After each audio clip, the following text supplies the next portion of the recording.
অমুসলিম বেশিরভাগই, শতকরা বলা যায় কারো 70-80-60% তাদের যে পড়াশোনার পরিধি সবটাই হলো অমুসলিমদের। আবার বাকি যতটুকু জেনারেল বিষয়গুলো আছে সেগুলো মুসলিম থাকলেও ওগুলো সব মুসলমানের সন্তান ঠিকই, কিন্তু ইমান আকীদায় ইসলাম নাই তাদের। নাম সব সুন্দর সুন্দর নাম, কিন্তু বই পড়লে দেখবেন যে অনেক নাস্তিকও ওর থেকে ভালো আছে। হ্যাঁ, তাহলে তাদের থেকে যদি জ্ঞান বিদ্যা শেখা হয় তো এই বেচারাদের আর কি জ্ঞান বিদ্যা হবে বলেন দেখি। আল্লাহ তাআলা তাদেরকে হেদায়েত দান করো।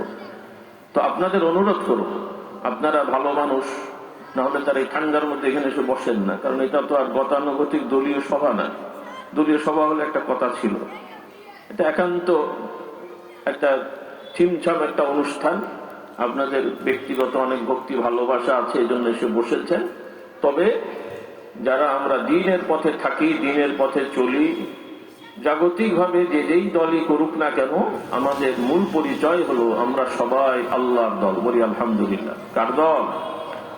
এটাও আমাদের মনে রাখতে হবে, কারণ বর্তমানে আমরা বিভিন্ন দরবার, পীর সাহেবের দরবার এবং বিভিন্ন ইসলামী দল আছে, এই সংগঠনের পদ্ধতি বানাতে যে মুসলমানদের মধ্যে কিছু ভালো কাজ করতে যে আবার অনেক খারাপ করে ফেলেছে।